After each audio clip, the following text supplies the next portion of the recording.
Trevor. Sorry, Bloodwater actually did back and pick up 10 wards. That is a lot of wards. And I see some action going in here in the middle. Yeah, it's going to be jumping on top of Kramer, but he just could not catch him. Now Saint has to get that gigantic bubble from Morgana. Oh my goodness, that thing is huge. And yeah, it's just going to be the counter right now. Never move going out, forces the flashes. Chaucer splits off, but nobody cares about him. It is all about the meat of the CLG, who have now retreated. So I guess we twitched our eyebrows, but we backed off again. So. That black shield out of GG just saved Saint's life so hard. Wow. That would have been extremely bad for CLG, and that would have been a free Baron for Fortnite if they wanted it. We still have Saint hanging around here with the meat of the game, so it could be a 4-on-5 if something does happen here. You can see those artillery shots coming out, looking for the positioning of counter logic. Dan Din ventures forth solo. Very brave of him, but he does not find anything of interest, and we're back to the defending game. I feel like we were just here. What happens when two ninjas duel, man? You just kind of get bored, and then it's over in a flash, and you're like, what? Yeah, that's pretty much what this game's going to come down to. It's going to be one team winning a team fight, maybe at Baron, maybe somewhere else, and I think the game is just going to end from there because death timers are approaching 40 seconds here, so that is a long time, and it leaves you to be pushed really far back into your base if you do get wiped. Taking a look at items, we see Kog'Maw with his last whispers, so he will just be shredding through anyone that ever comes into his face, which it looks like we're actually going to see happening because he can easily go head-to-head against Hotshot right now with no worry of actually dying. And we see Doublelift, who does have his IE, but he is behind because he had to go for that QSS, so he doesn't have his last whisper yet. Although Fortnite really doesn't have too much armor in it. Like you were saying earlier, it's pretty much just out of Kramer, who has that Frozen Heart, which is going to just destroy Doublelift just on the pure attack damage slow, or that attack slow.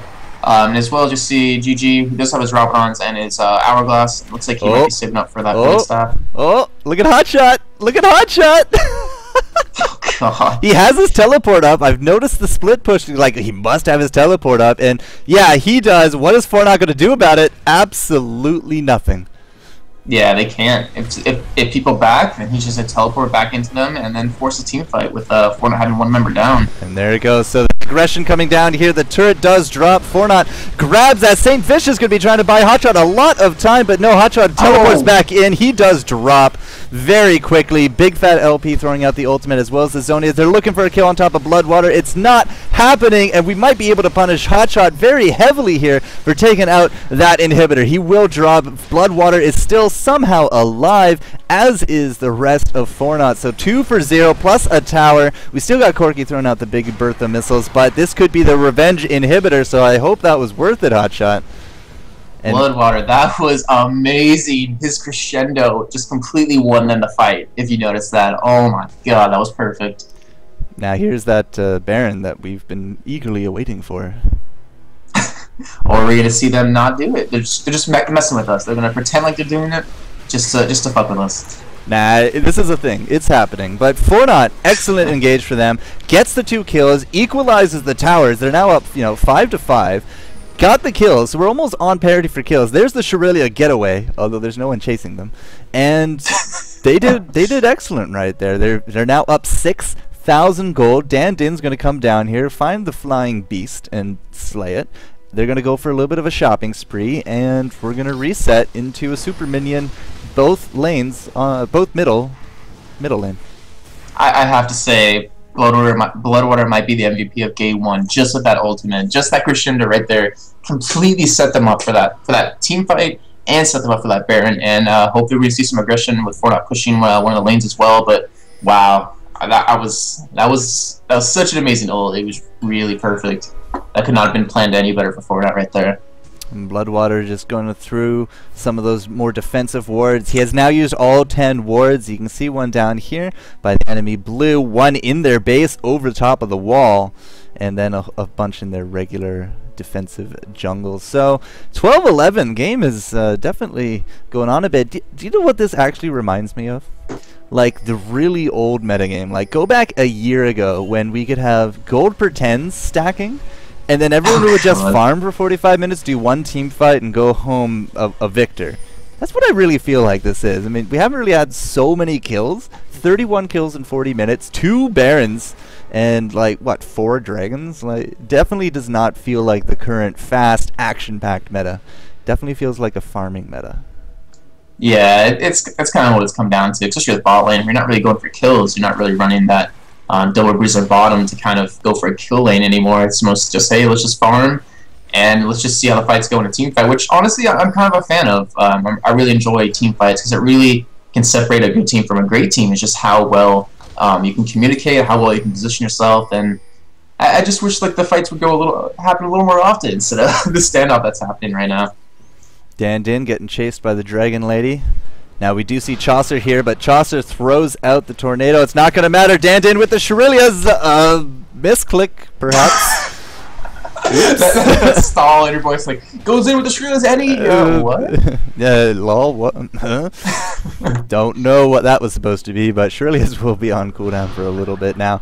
And we are rocking the doubles, so we do have another one ready to go anyways. Now Hotshot again split pushing. He does not have his teleport up at this point, and CLG has to be very aware of that. So at this, it just trades. That's all Hotshot is doing. He's just trading at this point, and it's really the only thing I think really keeping them here. Because if they don't keep trading and they just keep dying, then it's going to be a GG. Yeah, I really hope Fortnite just keeps, I mean, either send one person back or just keep pushing, which looks like Dr. Trevor might be going back right now, but he doesn't notice Hotshot does back as well. So Hotshot is going to be defending his bot tower. I was really curious to see if he'll keep pushing or come back since he doesn't have that teleport up, which you just mentioned. And now we see a less whisper out of Corky, so Double is going to be doing a lot of damage in team fights here. It can go head-to-head against anyone that's in his face, which, you know, most likely be Dandin. And we're starting to see some tower poking going down. Thrall doing a little bit of damage, just poking away with his ultimate, doing a little bit of damage, and Hotshot taking quite a bit there from him. I would have personally liked to see Hotshot just do it. That's what I think I would have liked to see that. Just do it, Nike it. Just Nike, yeah, just do it. Just make it so. But you mean push that top lane? I would have liked to see him stay up there, because if he's not going to force a back, then he can just keep trading. Like, he's powerful enough at this point, I think. Right. And these guys were just hanging around, so now we're just losing this tower. It doesn't matter. Hotshot's here. They're still going to lose this. Yeah, that's a good point, and they kind of at least smartly back off at that inhibitor. I mean, what's the point of engaging at the inhibitor if you're not going to engage at the tower when you have that, you know, tower advantage or that tower damage enough? Fortnite looks like they're going to just roam the top lane and get this tower down as well here on maybe face tank it or at least check CLG's blue, because Baron will be coming up in about 2 minutes now, because the Baron did just wear off in that push, and it looks like they kind of want to set up for that next Baron as well. Yeah, Rise doesn't care. He'll tank this tower, and CLG... He's a honey badger. He only has how many hundreds of armor? 215 armor? Yeah, turrets mean nothing to him at this point. Especially with that heal and the Woda, and you can see already back to full health. Hotshot leading the charge. He does have his teleport up in case of a sticky situation, but I'm not too sure he's going to expect it from behind, because that's where Dr. Trevor and Parole are going to be sitting here. You really do have a dirty mind, Jason. You really do. Really is that teleport up. He gets in a sticky situation from behind. But now they're just going to say, okay, well, Hotshot could do that, but he's going to teleport in. Shyvana jumps in as well, but the tankiness factor with the stun coming out from Sona, it's really doing Fortnite a great job, and they're going to be trading 1 kill each there. Kog'Maw goes down, Shyvana. We do have Sona dropping, and Double Lift could be the next target, as he will drop to Dandin, or, well, Kramer, but it looked like Dandin. Overall, Fortnite coming out ahead on that one, 3-2. Yeah, and gets that middle inhibitor back down again. What? I mean, Hotshot didn't die? No, it looks like he actually just got away from it. Okay, 2-2. But they got the inhibitor, so... Yeah, they got the inhibitor, and CLG doesn't have Fortnite's middle inhibitor down, so now this is a really bad position for CLG. You have 2 lanes pushing with super minions. They have to defend their tower, and they cannot, or they defend their nexus, but they cannot really afford to go towards Baron and stop Fortnite from getting it. I mean, this is like a terrible position for CLG to be in, and hopefully their bottom inhibitor does come back up in time, because they will be able to at least contest it if that does happen. Could have sworn I saw 5 kill messages, but alright, 2-2. You get those lanes, and like again, I would have just preferred to see Hotshot use those teleports to do some trading and then teleport back in. I think that might have done him a bit better. Actually, we might have saw a bug there. I think Pearl might have died twice, actually, with a little glitch, because see Hotshot picking up a double kill, and the only people who died before now was Dandin and Pearl, and Hotshot was nowhere near Dandin, I believe, so that might have been a little bug. Kogma's a bug. Anyways.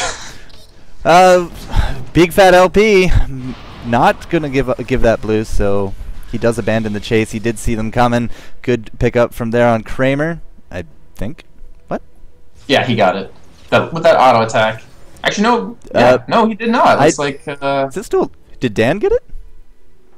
Yeah, Dr. Trevor actually might have gotten that. That's interesting. And in the meantime, we see Hotshot actually push out that bottom lane as far as possible because, like I was just saying, they cannot afford to have 2 inhibitors down while Fortnite can easily pick up a Baron here. And looks like Fortnite might be engaged upon it right here. Yeah, we're going to see an engagement.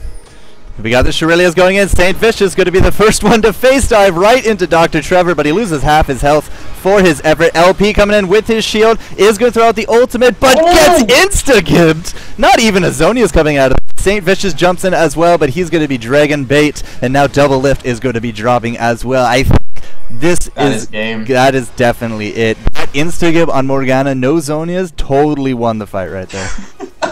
GG just died in like a split second right there. That was amazing. And 700 Fortnite easily has the first game, and I bet you people are surprised right now because people were talking in the chat saying Fortnite isn't even on the same level as CLG, but we see right here that's clearly not true. Well, then you also got the counter argument. Leg. Yeah, we're gonna see a lot of people saying, "Oh, but CLG has 150 ping." I mean, which yeah, it does make a difference, but oh, the manner flash from Bloodwater into what's my camera doing? Oh, victory! That was interesting. It's a mind of its own. It's tired of listening to you. Everyone's tired of listening to me, but 21,000 people hanging out watching CLG lose a very drawn-out game, but it is game number 1, folks, which means that they do have a chance to redeem themselves, and I gotta say, I don't think CLG is very happy at the result of that game. Yeah, that was really well played. I'm really happy to see Fortnite really come hard at this game. I mean, with that addition of Dan Din, they're really becoming a super strong team and easily probably one of the best teams in North America right now if they can keep up this pace. That was so amazing. Just GG just dropping. I mean, GG had some really good ultimates during that game though. That one in mid lane where he actually flashed over the wall and picked up 2 members of Fortnite. He actually got the ulti on all 4 of them and picked up 2 kills with it. And then we saw Kramer come right back with that flash kill on the double lift. But yeah, wow, that was an amazing game. All right, so we're gonna set up for game number 2, guys.